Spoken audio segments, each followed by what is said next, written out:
Good afternoon. Welcome here to kind of a different edition of Around the Horn. The guy you see sitting down is the new baseball coach at Bluffton, but an old name and kind of a different kind of soul in Eric Naughton. He's actually in Illinois right now. He's doing about 93 different things. But pretty soon, you get to come back to Northwest Ohio. Very excited about it. Been a long time coming. Didn't really ever want to leave in the first place, and been looking for the right opportunity to get back out there to Northwest Ohio. And when things in life happen the right way, things start falling in place. And luckily, Bluffton came available, and I wasn't turning my eye against it. It was a great community and a good situation I've been looking for, and just can't wait to get back to Northwest Conference. I like that you changed hats 2 seconds before we went on. Oh, I got to show them a little pride. And it might be a Pittsville hat, but we're going to still show a little white and red Bluffton P. We're going to get started on that for them. So that's good that you've already brainwashed yourself into getting back to that. It's a good place to start. I guess the natural question is, what made you leave the first time? Well, started the Grove program, getting them right back in there after the first year. Hit the ground running, establishing culture. Got into that second year, great season, PCL champs, as you know.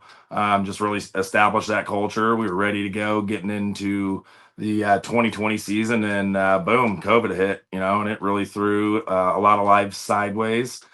We had family members having some health issues here in the state, and packed up and made the decision to family first before anything, of course, and came out here to Western Illinois for the last several years, just kind of establishing life, helping family out, and building it back up, trying to get myself to a point where we could continue life as normal and get past all of that, which we've done now, and now I've got opportunity to do what I need to do. I just would like for you to explain to me what normal is, because I don't. Well, I'm still trying to figure out what normal is after COVID now.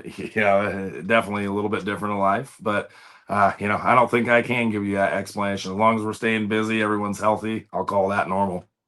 Well, the good news is that you replaced that with just being outside and coaching every baseball team under the sun. Did you just go out into a parking lot and hold a sign and say, "We'll coach baseball"? Well, I love baseball. It's a passion of mine.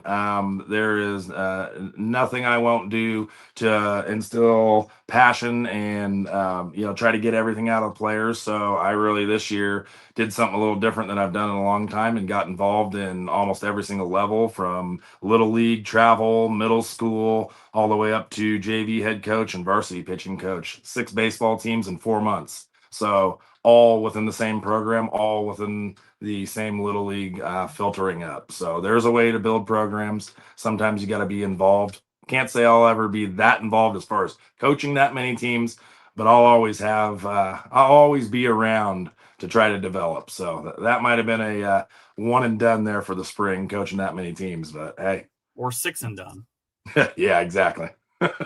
I'm tired. I've heard that story twice now, and I'm tired just hearing the thought of you coaching 6 teams. I guess the natural follow-up is, how did those 6 teams do? Well, honestly, it's not always about winning and losing, but sitting on a 68-24 record for the spring. So I would say that the instilled the passion for baseball and pushed hard with all of it. And when you're pushing stuff like that, results happen. This has been an amazing spring for a lot of this community out here in Western Illinois with their baseball. I got to be honest with you. When you started saying, well, it's not about wins and losses, I didn't expect 68-24. So Killer year. Kind of bragging.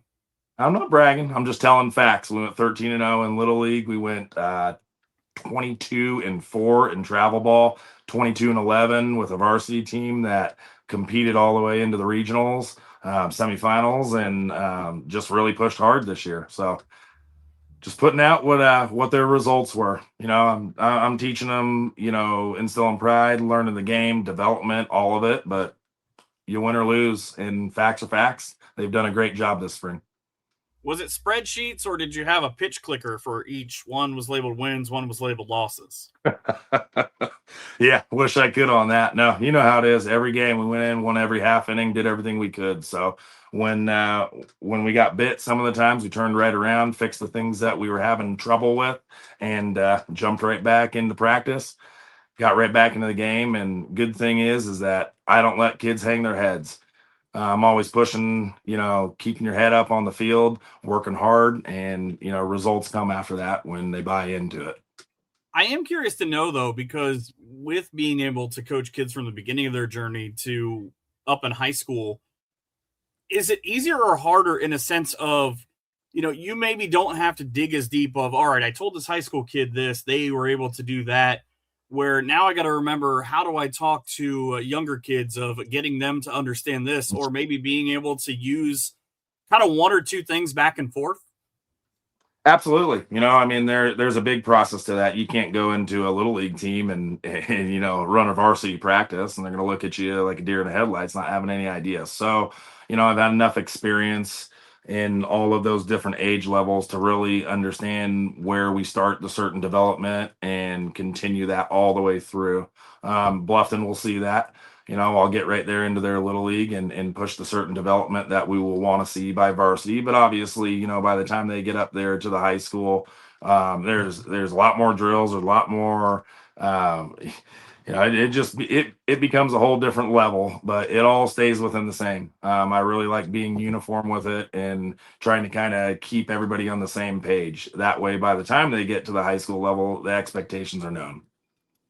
I think it would be more interesting, though, if you ran the varsity process like the little kids process and just said, all right, guys, we're going to go out running, then we're going to get some popsicles. Hey, they might like it one day. We'll do that for a culture establishing day. You never know. That'll be awesome. I'm going to come cover that. I'm just going to show up. I mean, your field's out by the highway, so I'll just stand over there with a camera. Hey, I love it. Hey. What's he doing? I don't know. I'm going to do it now. Now we're going to have a bomb pop culture establishing day. So there we go. I mean, there are worse things, right? That's like meet the coach, and he just comes in and opens up, and here's a box. All right, let's do it. It would be kind of fun. Something, it's kind of different and unique is the thought process of a lot of coaches will talk about, we want to build something from the ground up and we want to be able to kind of run through, but coaching is such a dedicated thing, I guess, that it's hard where you say, bring in your kids at their first year and then hope that you're there, whether by your own or whether the school or the conditions, or kind of like you were talking about leaving for Illinois. How hard is that, though, to be able to sit yourself down, write the book and go, this is my 10-year plan. Let's execute this all the way through and then hope everything works out. Right. You always want to establish, as coaches, we're looking, we're in season, but we're looking for a further, establishment of the program. So, the biggest part of that is really just getting in and just trusting the process. Trusting that I'm bringing in the right people behind me, bringing in the right, coaches that, if an opportunity or something in life is there, that it continues on. It doesn't just fall flat. So kind of like we did at Grove, I know Coach Sauter has his own style. He's doing his own thing over there, but, pretty seamless for him to step right in and continue that program the right way. Kind of what I would be looking to do with my hires for the coaches here. I'm always trying to pre-plan, stay ahead of the program, make sure we're building interest in it, getting as many players as we can. So always looking for quality guys to be involved.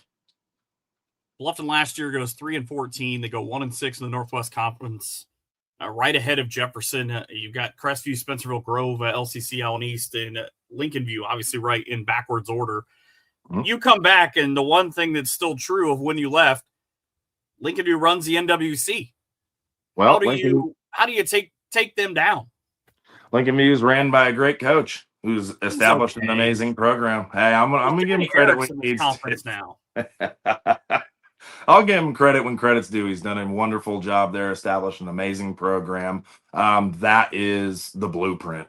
He's established a blueprint for what varsity baseball programs need to look like there, and anyone in the area should be trying to push to be like Lincoln View.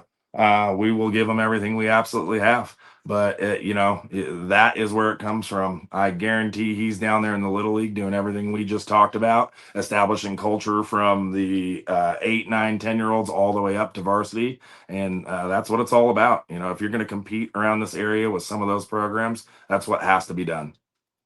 He's probably down there though on day one teaching them how to bunt. Is that going to be a big thing for your program? Well, I can't give secrets out, I mean, I can't Right, tell you what we're going to do. We got to be able to compete with everybody, and small ball's a way of the game, but we might be fastball hunting. We might establish good pitching. There's going to be a lot that goes into it, but there's definitely going to be a new culture and new way of baseball in Bluffton. But where do you land on bunting? Because different coaches have a theory of how important it is. I've always landed on the theory, maybe because, again, I talk to guys like Fish or Mike Wiss at Minster, that bunting is paramount to success because everybody was talking about launch angles and analytics and all those stupid things. But it really comes down to, can defenses field a good bunt? Absolutely. There's no doubt about it that we will be a team that knows how to do that and execute. These boys will be taught the right way and they will work hard at it. So it's going to be a part of their game. There's no doubt about that. You're deeper into the process on your side, obviously, than people are on the other side, meaning back here with the kids coming back. Have you, I guess, been able to see what they've done this year or even dig into that? Or are they just, you're a name to them right now?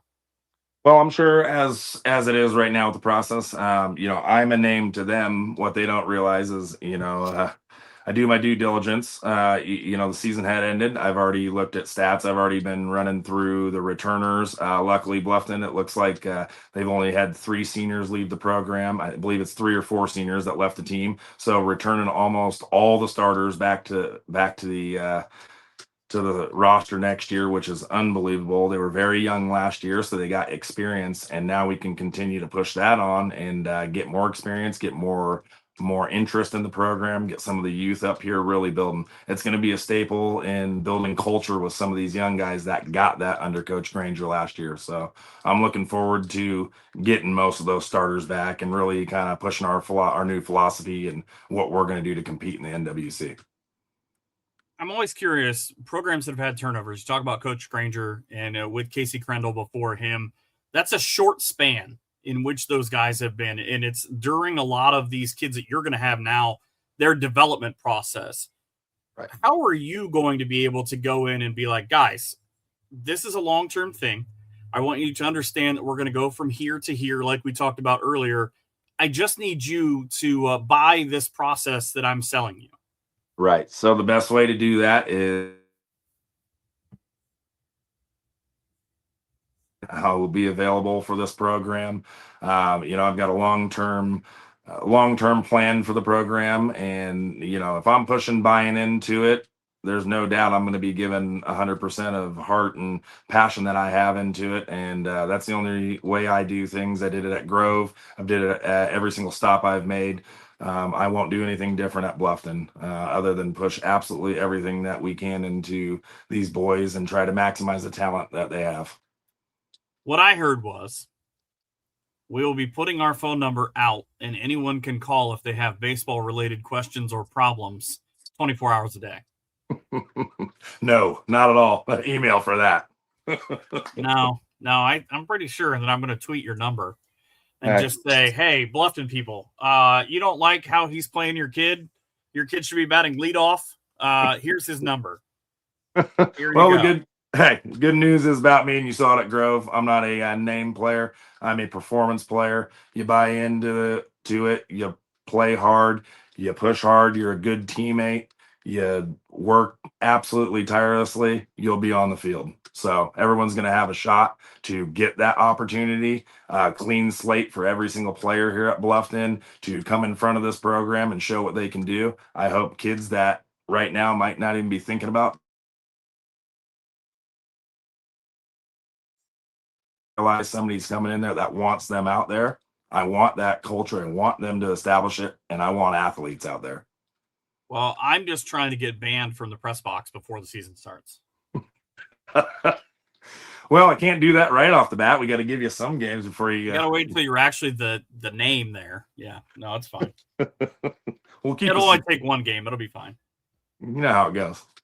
Yeah. So if you need like anybody in their 40s, maybe who's got like a game of eligibility left that can come in and throw some absolutely terrible batting practice, I got you. Perfect. Kids will be like, "Are we going to see faster pitchers?" And be like, "Nah, that's all I got." No, when I got to bring the ringer in, I know who to call.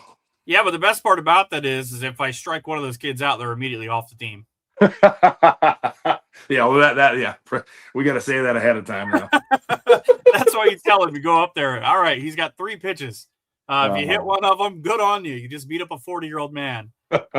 If you don't, you can't play here. Go somewhere else. Good luck to you, because I know there's some talent there, that's for sure. Well, if you hit a ball on the highway, you get a free pizza, I think, is how that goes. Hey, you said it. No, it's not my pizza. I don't know the business in Bluffton. There you go. I'd be the worst person. No, it is. I joke because I really am happy to have you back. As soon as I saw that you were going to be that coach, I said, well, one, I know they're going to be good because there are just baseball people I meet that consume baseball the same way I do, and not, again, all the nerdy analytics things, but one of the truly good people that I've ever met. And I've seen how kids respond to you, and I truly believe you're going to do big things. Well, I appreciate it. That is that's the goal here, is to get in there and show these boys how passionate I am about the game. I don't know if they're maybe they have been coached by somebody that's as loud as me. I know you've seen my passion on the sidelines, and there's not going to be a play I'm not putting them in the right position. There's not going to be a lack of communication. I just hope they're ready to go. I hope, though, that it goes better for you than my daughter's first T-ball game a couple of days ago, where kids were still figuring out which hand they were.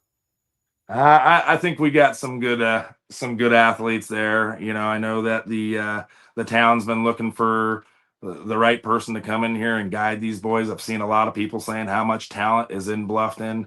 I'm excited as can be. I can't wait to get them out on a baseball field and see what we got here in the local community of Bluffton, and just really push these boys as hard as they can.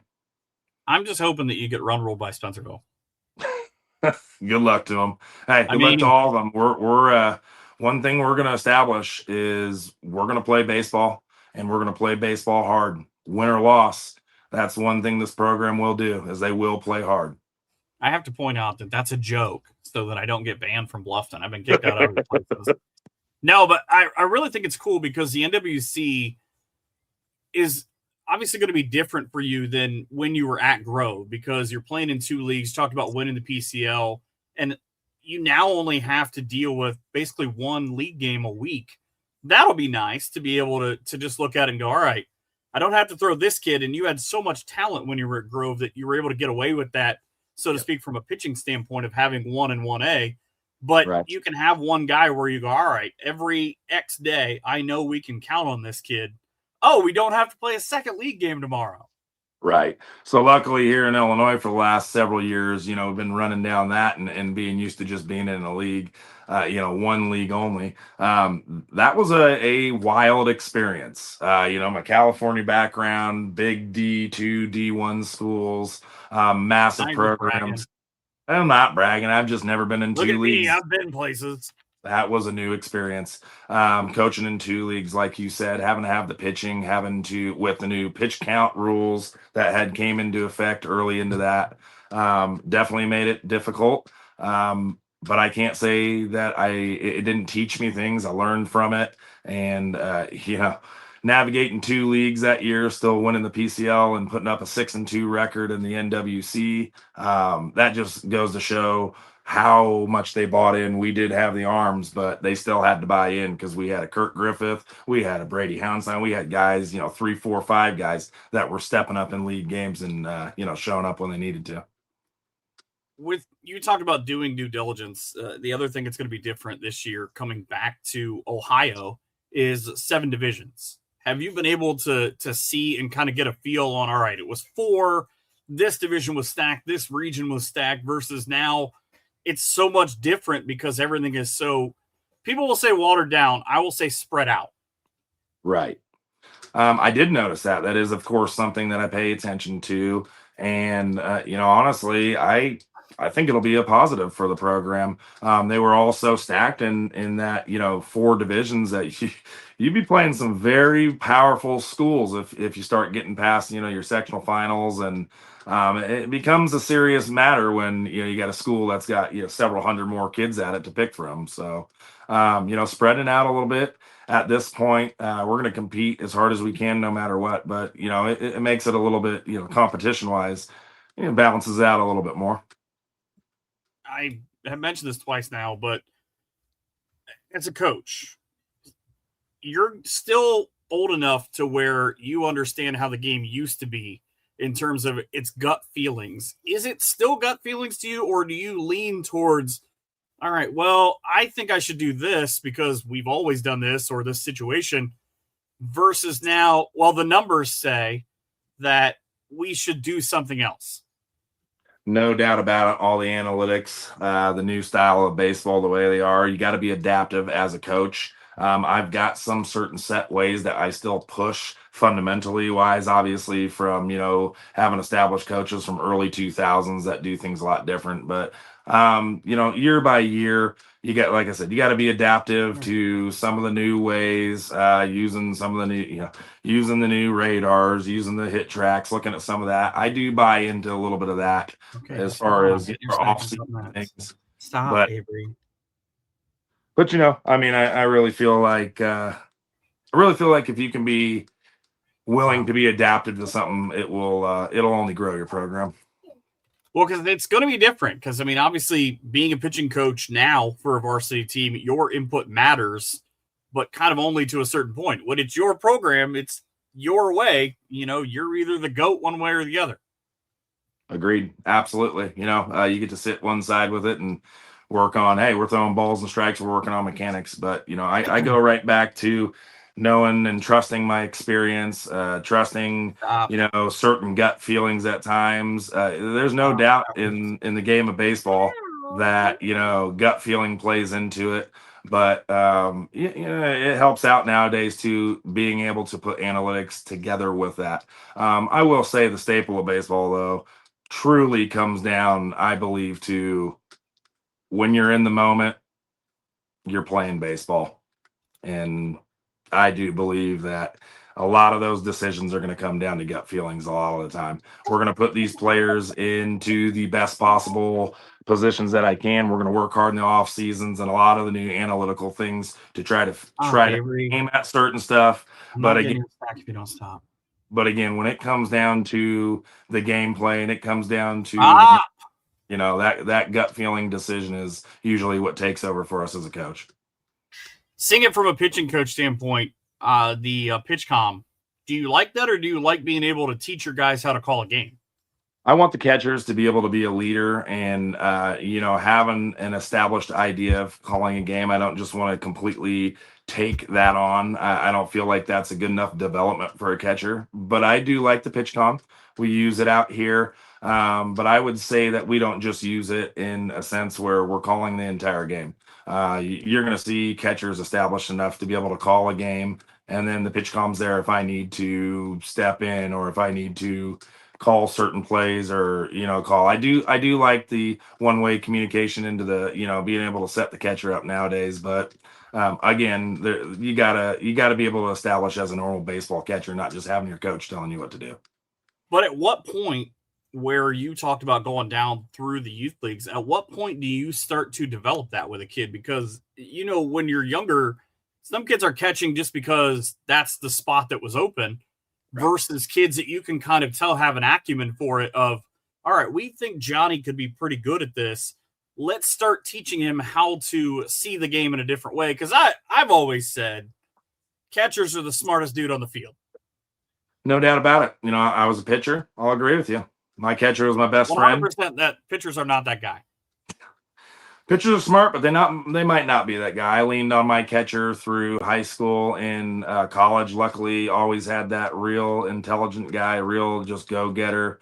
That's the kind of player you want as a catcher. You want that leader and that intelligence behind that guy running that team for you. So I do put a lot of work into building a leadership position out of that as well, so that the pitching staff will trust.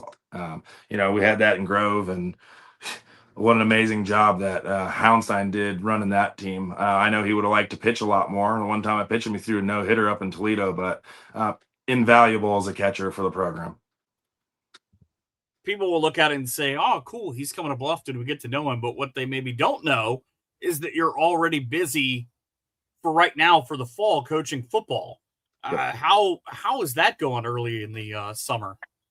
It's going wonderful. I mean, it's busy as can be as All-Stars are still going on. We got a 5 o'clock scrimmage for football tonight and a 6 o'clock All-Star game. So decisions on what I have to go to. But, being a multi-sport coach, there's no doubt that I can turn it on for football, go right back to baseball, go right back to football. So it's been going well. Our football team's working real hard. Excited tonight to see what they do in the scrimmage, and excited then to see what we do in All-Stars tonight. So just turning one page to the next each night. If only there were 2 of you. If only there was 4 of me. No, you took that joke too far. Yeah, no, I'm looking forward to settling down, getting myself just established on the varsity end of it this year, running that program, enjoying watching the Little League, being involved. But I'm going to scale that back, give the family the time they need after the spring we just had this year, and really kind of hone in on establishing the culture here at Bluffton and getting this program where I believe they can be. Speaking of support and speaking of family, you have to have just an amazing system in place for you to be able to be everywhere and then to be able to come home. There's no doubt about that. Absolutely no doubt about that.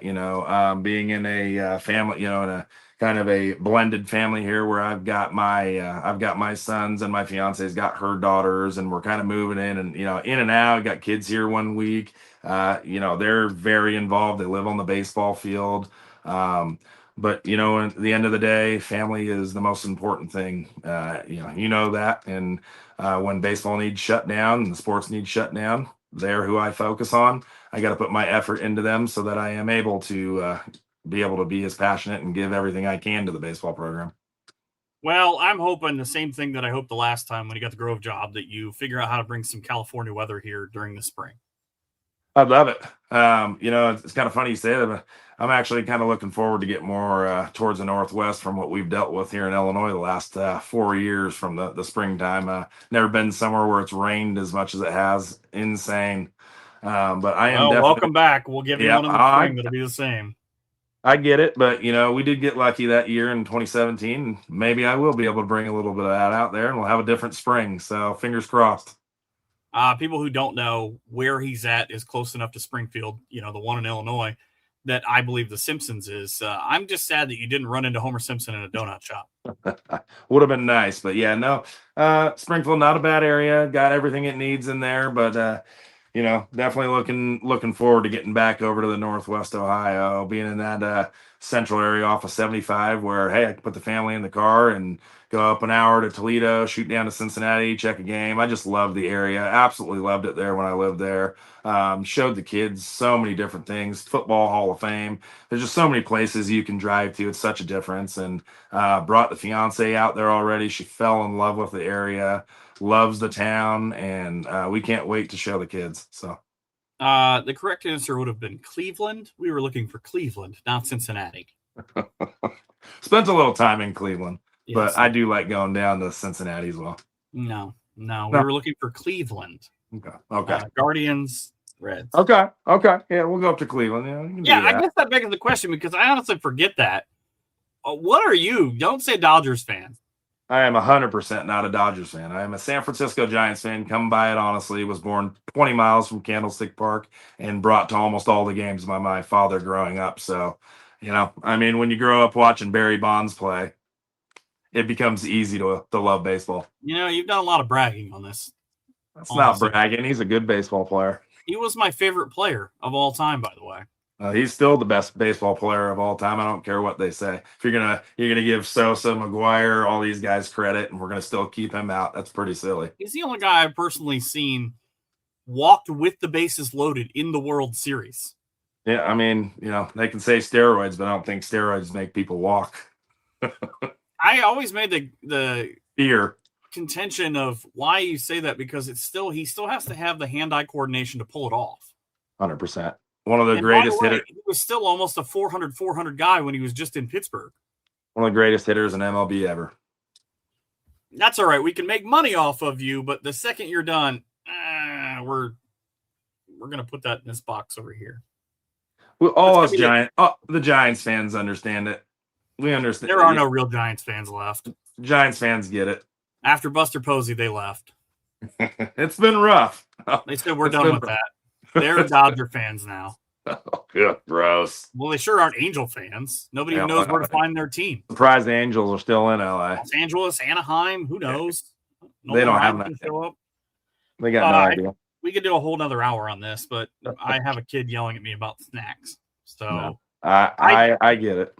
I truly am excited to have you back. It's not just hyperbole. You really were one of my favorite people to get to converse with, because I knew when I asked a question, good, bad, or indifferent, it was going to be answered exactly how the truth of it was. Well, I'm a straight shooter. You know that. I always will be. And, I think that's going to be one thing that really helps build the culture in Bluffton is these kids are going to be able to come to me. They're going to be able to talk to me, and they're going to get real answers. I'm not going to beat around the bush. I'm not going to tell them something that they, need to hear. I'm going to tell them what they have to hear to be a better baseball player. So I hope they get excited about it, because I'm going to push them as hard as they've probably ever been pushed. And I've got an absolute goal in mind to maximize that talent that is in that area. I absolutely can't wait for the at Bluffton Pirate TikTok dance account. There we go. Well, we'll start some new stuff out there. Yeah, definitely. Everybody else wants to do home runs. For every bunt, you do a dance. Every good bunt. Well, and not just bunting. We're gonna establish a bunt defense, and we're gonna establish how to guard that too, and be a wonderful defense. Because, like you said earlier in the interview, you don't win baseball games by just hitting ball over in gaps. You can still lose 15-14. So we got to pitch. We got to play defense behind our pitchers, and really turn this thing around. The comments say that they assume your dance moves are not great. I can't show them on this. We'll see when we get out there on the field. No, I don't want people to tune out. You got to wait. You got to come out to the first game probably in March or April next year. All right. Well, we lay a bunt down and get a good one. I'll give you a little jig. We'll see. I look forward to it. I appreciate you. Well, I'm as excited as can be. I cannot wait. I'm looking forward to this football season we got going right now.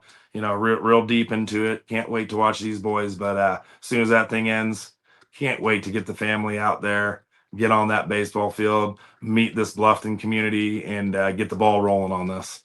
Well, I hope I get invited to your potluck. Bomb pop. I thought we already established this. I assumed that you were having a potluck with the community, and then you were having bomb pops with the kids. Well, let's do it. We'll find the best little local restaurant right there in Bluffton, have a little meet and greet, and I'll make sure you're invited. But I can't. I can't wait to get out there. We kind of toured Bluffton. I knew Bluffton obviously from before being in Grove. You had 20 minutes. There. Not bad at all. Love the town. Love the little community right there. Really looking forward to getting established and meeting everybody, and getting to shake hands and meeting these ball players and getting them out on the field. So there you go. There's what you're getting, Bluffton. Well, I can't wait to